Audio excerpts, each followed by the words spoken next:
Hello, welcome back. So today I am going to start a month-long series that is basically going to help me read through my TBR Harvest picks, which you can see the top of the stack right here. And to do this, I am going to be playing Escape the Corn Maze. So for the entire month of October, I am going to be trying to escape the corn maze, and I'll show it here on the screen. This was created by Leandra at the TBR Zero, and it's part of her TBR Harvest set of board games and various ways to organize your fall reading. So I'm going to play this game. I'm going to vlog it as I go along, and then my weekly wrap-ups, if they're weekly, are going to be based on what I was reading that week. And I'll explain more about that later. For now, I guess I'll insert a clip showing you all the books that I'm working with. Okay, here's a shot of what I'm working with and Bob. But here is a pile of books that I'm in the middle of. I started this and this last month. This is a short story collection that I started a while ago that I wouldn't mind finishing, and The Mysteries of Paris, of course. Here are two books that I have for book clubs, as well as Muse of Nightmares for buddy reads, book clubs, Barnacle buddy reads, that kind of thing. And then here's the stack of books that are on my actual October TBR Harvest picks. Oh, and this book up here probably should go more in that pile there because it wasn't part of the TBR Harvest picks. Okay, so I'm going to try and stick mainly to these books. So that's what I've got going on in this stack of books next to me, and yeah, let's just start playing this game. So basically you just work your way through the game. There is a way to work through it where you try and pass every black cat on the board. I'm not going to do that. I've got really long books, and I need to at least give myself a shot of getting out of this corn maze. I'm also going to use my deck of TBR cards to move around the game board because I find that's easier than trying to shoot me rolling a die, and I don't feel like the digital dice are actually random. So what I've done with my deck of cards, you can see it's not a full deck of cards, is I only have in here ace through the number 6. So in ace, if I pull that, I will move 1 space.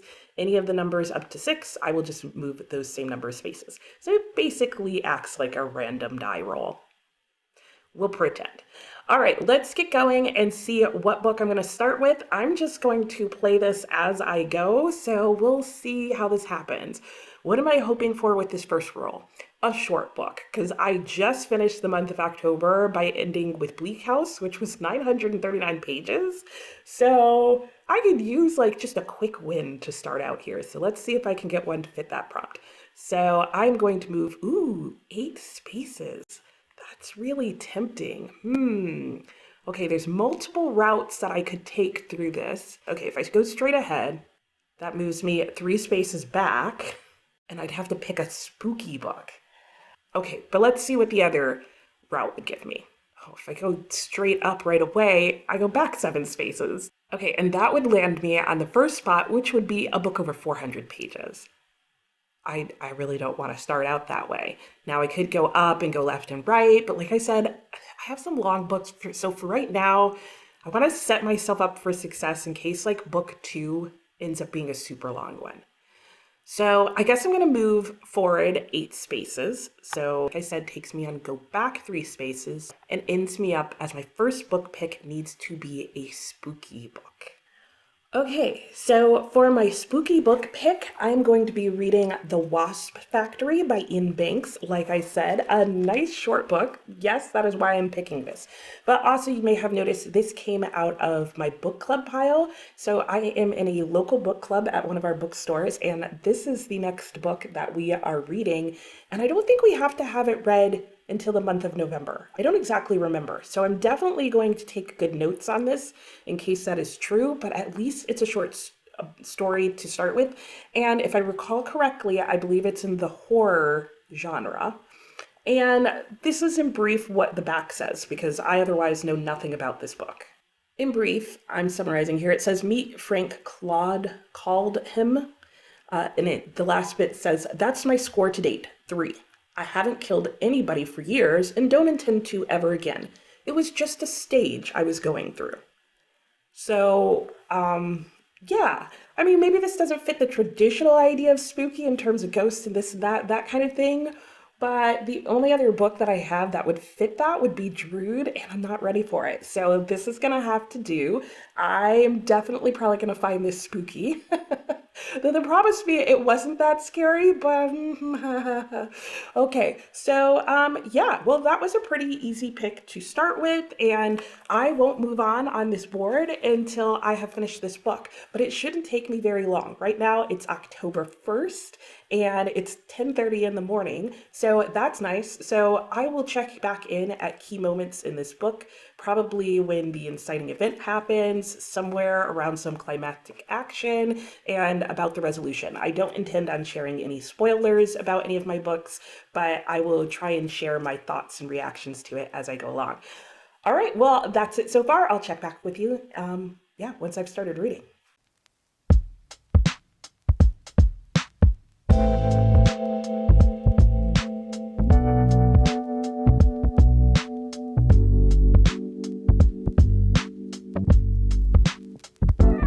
Okay, so checking in. What am I reading? What is happening in this book right now? I don't even I don't even know what to tell you in this update. I'm currently on page 48 in Wasp Factory, and it's horror. It's definitely horror. Like there are horrific things happening in this book, which I guess is supposed to be the case. Like, okay, let me gather my thoughts here. So, we are dealing with the main character whose name is Frank. He's 16 years old. He lives in Scotland on a little remote island. At least it seems like it's little rather, just off the coast of Scotland. He is living in a home with his father. We learned that his brother has just escaped a mental institution, and that's not a spoiler. That's literally the first sentence in the book is, I had been making the rounds the day I heard my brother escaped. So very quickly, right off the bat, we kind of come into the middle of his story, which is fine. Like, that is not what is confusing me. But it goes on from there, and Frank is a disturbed person who you quite frequently wonder, like, should he be where his brother is? Did they put the wrong person in? And then you do get to hear a little bit from his brother. Yeah, I don't even know what to say, other than that this is definitely supposed to be a book where I do think I read somewhere that the premise is that you're kind of in the mind of a young sort of sociopath or psychopath or something like that. I am getting a little bit of that sense, but there's a part of me that's also like, why? If that really is what this is, like, why? What's the point? Why would I want to be in the mind of this particular 16-year-old? So I feel like I kind of need that answered. So you're kind of going along in this story with Frank narrating things to you, and he definitely has that feel of an unreliable narrator. Like, is what he's saying happening, really happening? Is it just what he thinks is happening because he has some disability, but what is that disability? And like, he says he has a disability, but it's not clear what any of that is. Weird things are going on with his dad, but again, because everything is from his perspective, you're kind of like, what is real? And yeah, content warning for this book. If you do not like negative things to happen to animals in books, do not read this. Like, it goes in that direction. And I have some thoughts that I'm holding in reserve now about just sort of the way this character is being imagined, the way mental health in general is being addressed in this book. And I do have to say, sometimes when there's books where the protagonist is supposed to be crazy, there's parts to me that feels like, especially when everything is from their perspective, like, is this just an excuse to say offensive things about people, but be like, well, it was just the crazy character saying it? I'm not saying that's what's going on in this book, but it just crosses my mind every time I have those moments. So what are my thoughts so far? I don't know. There's just these things that are happening. Some of the things in here I think are interesting and are more of a commentary on how his father has been raising him. And it definitely makes you question that father-son relationship there. Like, is it an abusive relationship or that kind of thing? But then the main protagonist says things and certainly does things that make him very unlikable. And yeah, I just don't know what to think about this. I have to say that I'm glad I'm reading this for a book club. Is that the right word? Glad? Um, because if I wasn't, I'd be tempted to put this book down, do a lot more research on it, and decide whether or not I wanted to keep going, despite the fact that it's a very short book. The other thing is that while I'm reading this, I am having such a hard time focusing on this. Like, the writing style is not particularly difficult, but I do feel like I'm kind of like falling asleep while reading it. It may just be allergies. Or it may be this book. Maybe that's what I need to do when I go to sit back down and read this, is sit in a different place and see if it's allergies, because I am allergic to the new furniture. I'm allergic to all furniture when I first get furniture, just because it tends to be dusty and fumey and all the things. So I'm questioning whether or not I should read this in a different location and see if it still puts me to sleep, in which case it's the book. And if it doesn't, then it's just allergies and I just need to like air my couch out some more or something. Anyway, that's a complete aside. So, The Wasp Factory. So far, I have no idea. Like, I kind of sort of not really want to keep reading this. It's definitely one where I definitely want to go to the book club. Like, I want to see what other people have to see and think about this book, because I realized this book was named as one of the 100 novels of the century by The Independent. And yet I was reading the blurbs on the back, and the blurbs on the back go from brilliant, irresistible, and compelling, according to the New York Times, to there's nothing to force you, having been warned to read it, nor do I recommend it, by the Scotsman, to The Wasp Factory is a first novel of only tremendous promise by the Times, London. No, I'm sorry, that was written by Punch, to the Times, London, saying rubbish. So even the blurbs on the back of the book are giving very mixed reviews. I don't know what that means, and I don't feel like I've ever seen that before. So, yeah. Um, I guess this book was considered very controversial until it got added to this 100 novel list. So that's kind of interesting. I'm like, is it now just considered good because it's been really hyped? But it does remind me in some ways of the premise of Brighton Beach. Is it Brighton Beach, Brighton Rock? I'll put a picture up on the screen of what I'm talking about. Where it's also a young sort of psychopathic man. So this is making me question whether or not I want to read that other book. We'll see. I'm definitely going to keep going, but it's definitely not going how I expected. So I probably won't check in again. I mean, I'm already almost 50 pages into this almost 200-page book, so I probably won't check in again until I'm at least halfway through, and we'll see what I think then.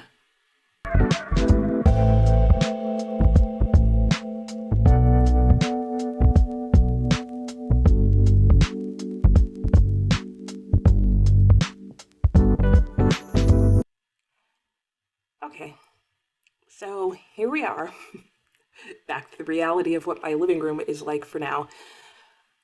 What do I have to say about this book? Okay, I am about at 168, something like that, out of, I think it's like 183 pages long or something like that. So I am almost at the end. I'm definitely right at the climax in the story.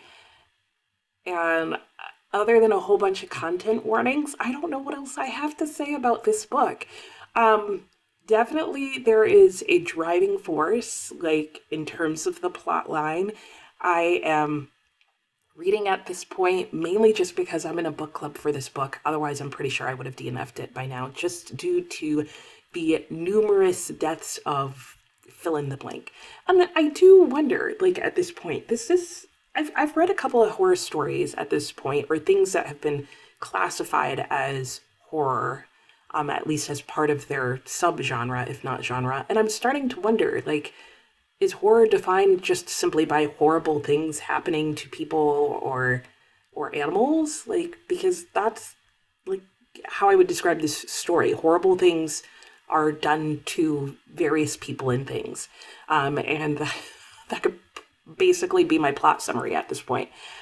I'm just not enjoying this book. I mean, it's well written, but I struggle to say that because you're writing well about horrible things, which just leads me to having questions about the author, which I don't know if that's fair, but like I just can't imagine these things. Like I can't imagine imagining these things and then writing about them for other people's consumption.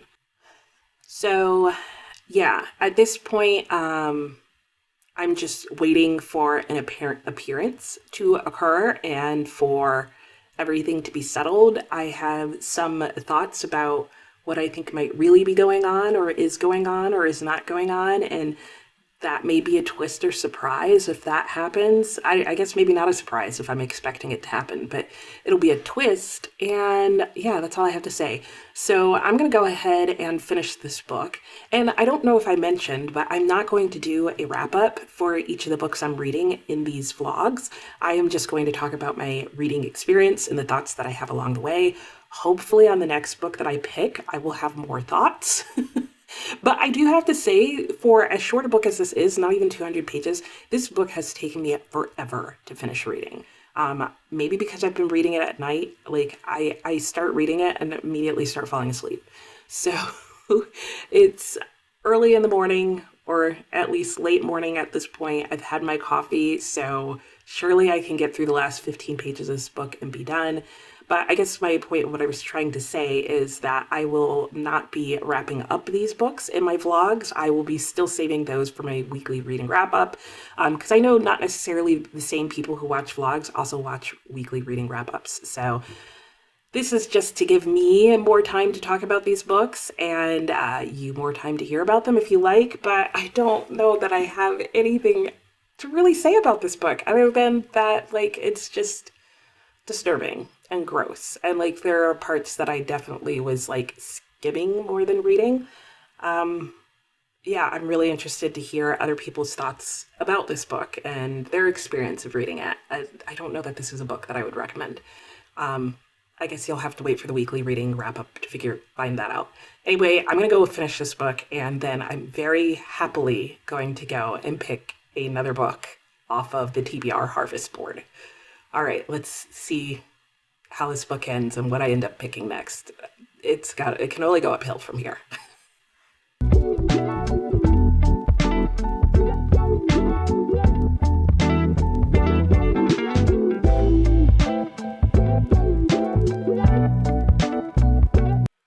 Okay, well, nobody's more ready to move on to another book than I am.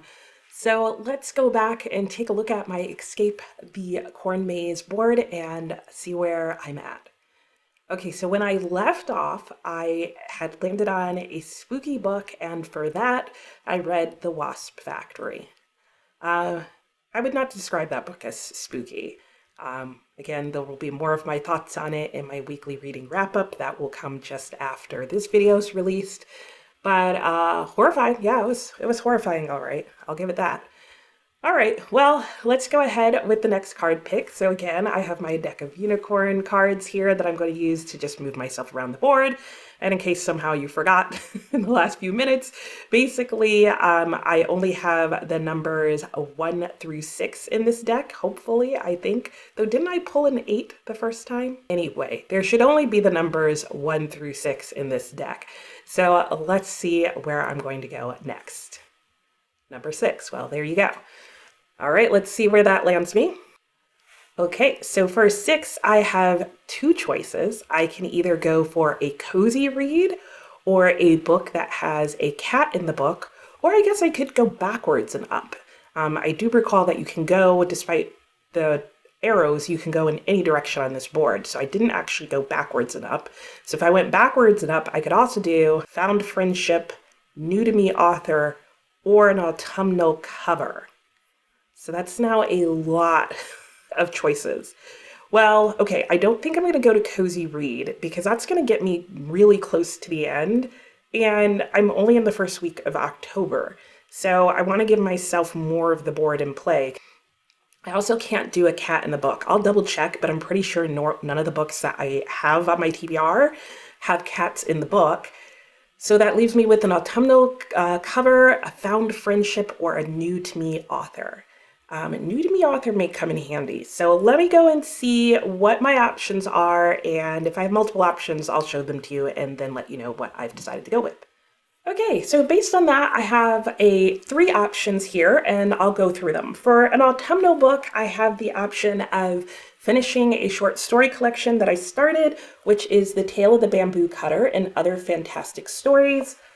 And there's the cover, and I feel like that's a very autumnal cover.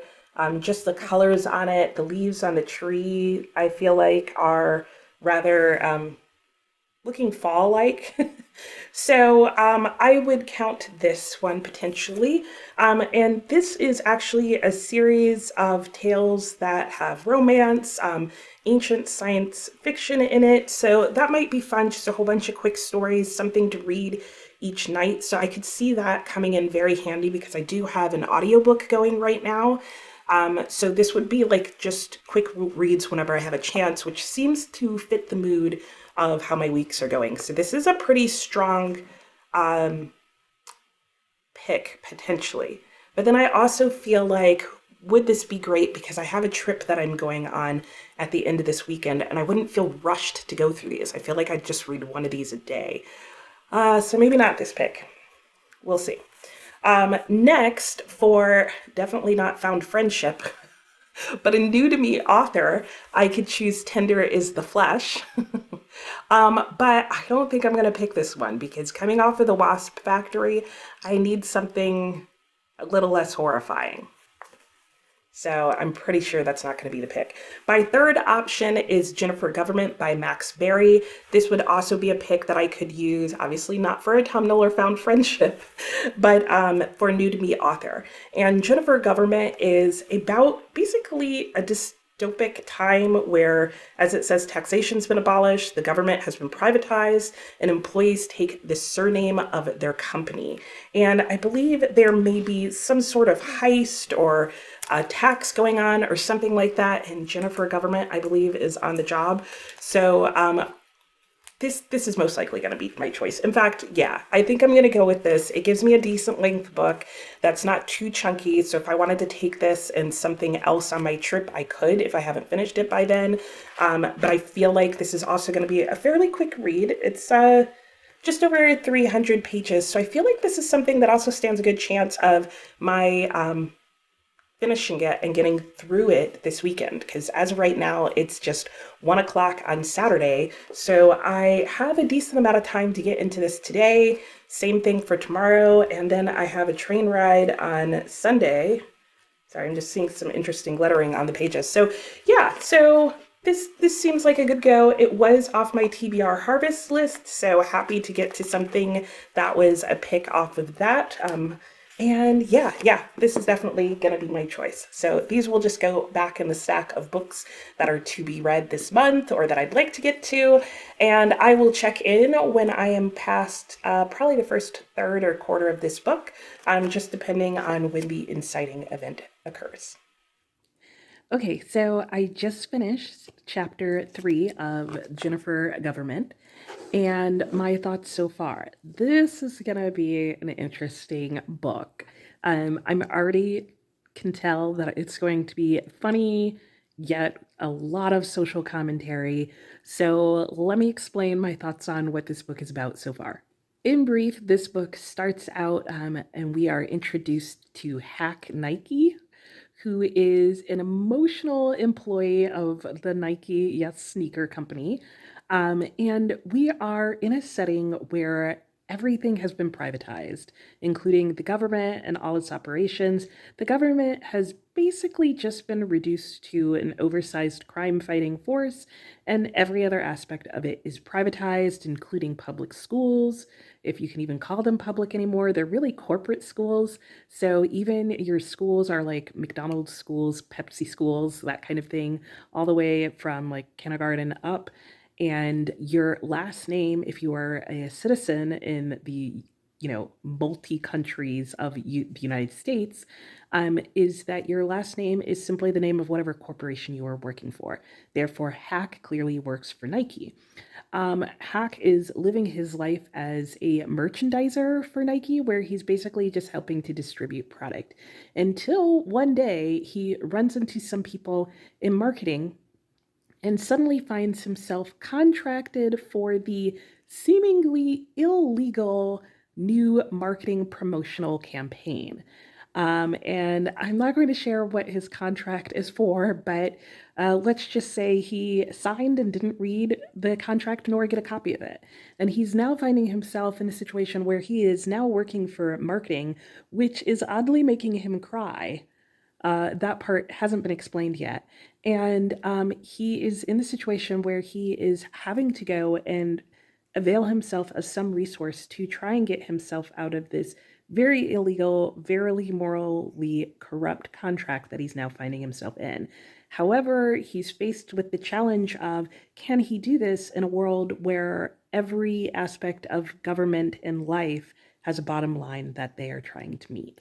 So that is the basic start of Jennifer Government. I'm very curious to see where this is going. And I agree with this part on the back that describes it as being a wickedly satirical and outrageous thriller about globalization and marketing hype. Yeah, that is definitely the vibe that I am getting so far. This seems like it's going to be super funny. Because right now, at least part of this book is set in the territory of Australia. Yeah, and there's a map in the front that lays out, the blocks of the US versus the non-US blocks, what remains of the European Union, as well as some of the free markets and markets that are more complicated. So many thoughts on this world and this setup so far. So I'm hoping to make some good progress on this. I will probably check back in if there's any major change in what's going on here, or at the very least, when maybe I make it to about the halfway point in the book. So I guess I will check back in and see you then. All right, so it's a little later this evening, and I just wanted to check in real quickly about Jennifer Government before I go and clean my bathroom. Anyway, I am really enjoying this book. Such a good change of pace from the last one. And I've got to squat because I've got you like on my ledge here. But I'm about 102 pages in. I just finished chapter 26. I'm in chapter 27. This is going so well, so fast paced, so interesting and quirky and funny and disturbing. And it's like capitalism gone really, really wrong. I'm really enjoying it. It's kind of like a thriller dystopian satire all mixed into one. And yeah, I'm drawn in. The characterization is really interesting. There's a lot of different people involved in this. It's really well paced. The writing is like it's easy and just fun to read. Really good sense of humor from the author, but not overdone. You still feel sort of the drama of it. It kind of reminds me of the writing of, I think it's Scalzi, the same person who did the one with the dinosaurs. I can't think of what it's called, but I'll put it up on the screen. I feel like it's very similar writing style and sense of like drama and seriousness and yet not. So, yeah, I have good hopes. I'm definitely going to pick this back up after I finish some cleaning, and we'll see how far I get before my next check-in. But probably I'll check in again, unlike what I said before. This time I'll probably check in when I get closer to the climax of the book. Okay, so it's another day, and yeah, I totally didn't check in when I got about halfway or whatever through the book. I am now on part six, chapter 72. Is that right? The chapters are pretty short. Page 274. I'm almost done with this book. So I am definitely at the final climatic scene. Guys, this book has been so fun. If you've been paying attention to the timestamps, it has taken me maybe 24 hours to read this book or something like that. It had me gripped yesterday. I just spent so much time reading this book whenever I could fit it in. I've really enjoyed this. So I'm so happy about this second pick. It was totally worth it. So I'm going to finish this up. And like I said, my review of this book and my final thoughts on it, you will find in my next weekly reading wrap up. But yeah, spoiler, it's gonna be a good one. Oh, and before I forget, the timing of when this video should go up should be the Wednesday right before my next Barnacle Buddy read, which is a time where I choose a Saturday and I get together with you guys and we all read the same book or similar books or just read together. So we will be doing reading sprints where we will read to ourselves for, 60 minutes usually, and then take a break to chat and discuss what we're reading. This Barnacle Buddy read during these reading sprints will be The Evil Genius by Wilkie Collins. And you can see in the description box below or in the card above a link to the video where I talk about Wilkie Collins and I talk more about this fun reading event. So that will be on Saturday, October 12th from 9 a.m. to 9 p.m. in 2024, depending on when you're watching this. Hopefully you will be able to attend that, and you can always go into my channel and you can click the button to be notified when that starts. So I think that's really it this time. And yeah, I'll talk to you next time.